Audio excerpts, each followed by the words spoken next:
welcome back. I'm so glad you could join us. Today what we're going to be talking about is something personal, something that each of us share. We're all from different cultures. Something that I thought was interesting was the Mendihi dye. What might be familiar to you is tattoos. Does anyone have a tattoo, a body mark, or would you like one, maybe a temporary one, just some type of body art? Okay, great. Yes. Keep raising your hands. Thank you. Okay. Well, the Mendihi dye is similar to what's called henna tattoos, which is not, it's not permanent, it's temporary. What that means is that it doesn't stay on your skin. You don't have to suffering with the needles and poking and the pain. It's temporary. It lasts about a week or two, depending on your skin and how long it holds in the ink. Now this Mendihi dye is very popular for your hands and your feet. Tattoos are more popular with body art, but this is more popular with your hands and your feet. I have photos that I would like to share with you.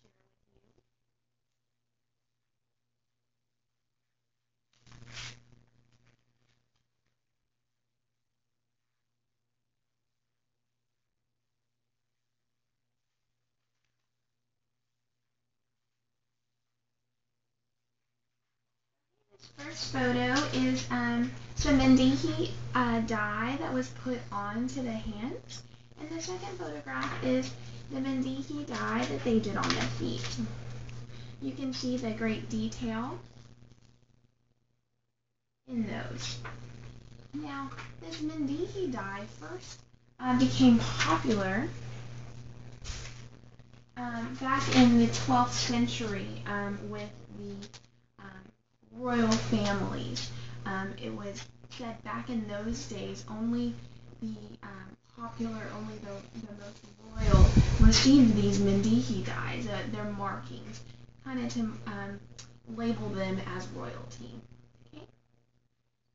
The Mendihi dye is used mostly during the holidays, special celebrations. They celebrate them for festive holidays. They celebrate them for marriage and fertility months. They also celebrate these for religious holidays and celebrations. I have some photographs that I would like to share with you. For those celebrations, this first photograph is to celebrate fertility. So you'll see the woman is pregnant and she has decorated her stomach with the Mendihi dye. Now the second photograph is a woman that is getting married. Okay, that photograph you can see all of the Mendihi dye that she has on her. So this is very festive. This photograph is showing one that is a religious celebration. So this person had got the Mendihi dye drawn onto his palm of his hand right here. Okay. This one is just a religious celebration and a holiday. So you'll see the variation in the pattern here.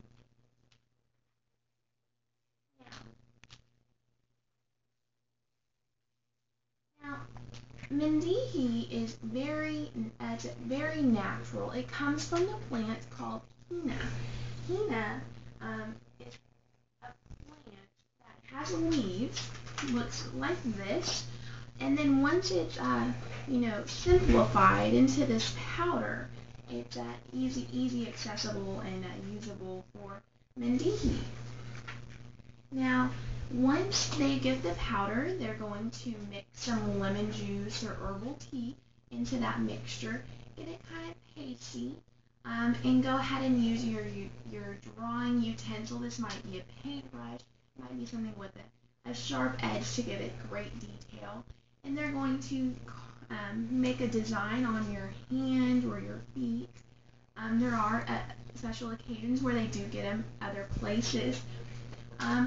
But then after that paste is done, then it just washes off, and the ink that's left behind is going to leave your pattern.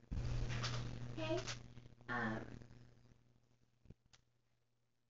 So like we said, this multicultural art is done in the 12th century. We've talked about who gets this done. It was royalty, but now it's more common for the townspeople to get that done. So they get it done for marriages, fertility. They also get it done for religious celebrations and holidays. We've also went through all the materials that you need. You can purchase those, or you can make those your own. But we've talked about all of these things. Are there any questions that you might have? Okay. Yes. Thank you. Well, thank you again for coming out and hearing me today speak about our multicultural celebration of the Mandingo Day. And I can't wait to see you next time. Thank you for coming.